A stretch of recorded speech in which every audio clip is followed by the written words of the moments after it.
What up? Welcome to the CUL Report Podcast, episode 10. This is episode 10, and that's the CUL, Contemporary Urban Luxury.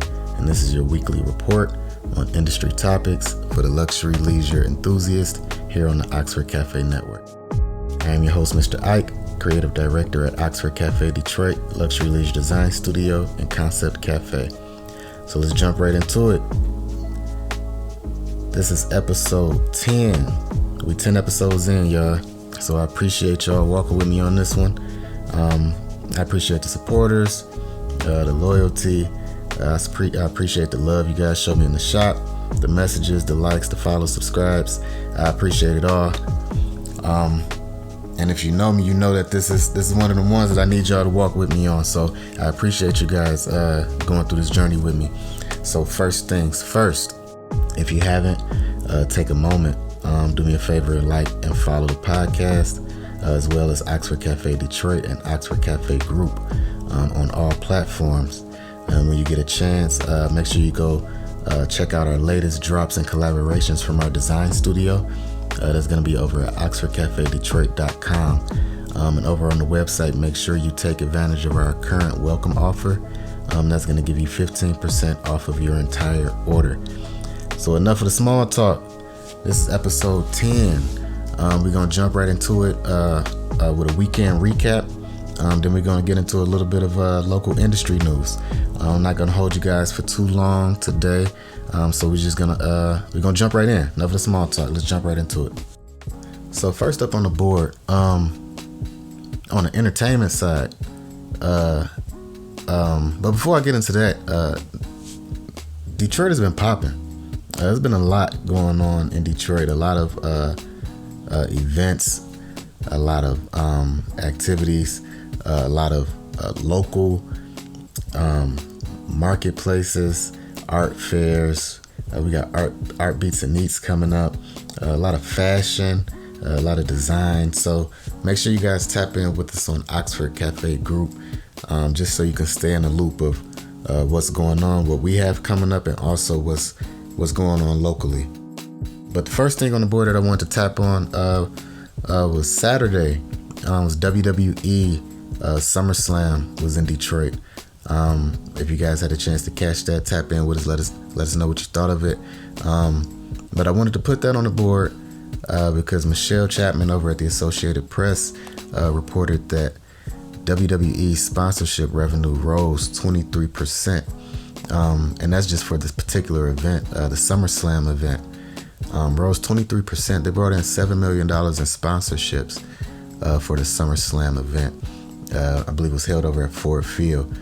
Of all of these events that's going on in the city, it kind of gives you a glimpse of the preparation and the kind of team you got to have to pull off these big events. And then it's also a nod to the city, and a nod to the supporters, the Detroit, the local fans, because their merchandise sales were up 60% as well. And I think that the entertainment industry, the fashion industry, music industry, in a whole are starting to recognize and give Detroit their appreciation.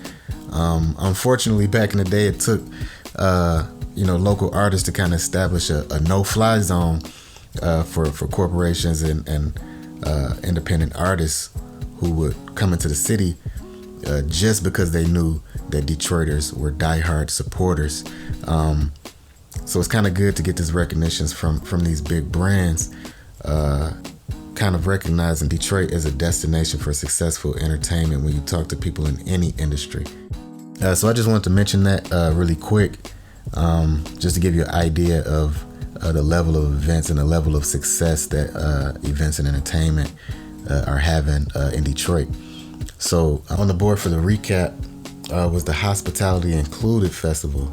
This was their third annual Hospitality Included Festival in Detroit, and they never fail. It was a great event. They always reach out to the individuals that are most in tune, most tapped in on the music scene, the artist scene, and especially on the local business food vendors. And then just to kind of give you guys an idea of the brands and restaurants that was down at the Hospitality Included Festival.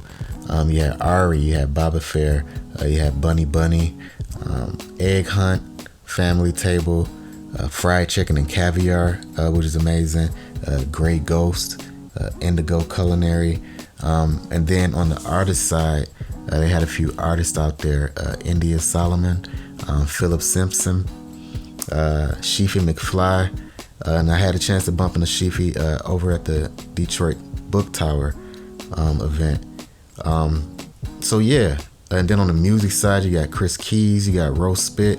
It was just an incredible event, an incredible experience. The food is always good, the music is always good, and then you can always bump into some excellent local artists, and that's from all perspectives, from painting artists to musical artists, actors, just local talent in general.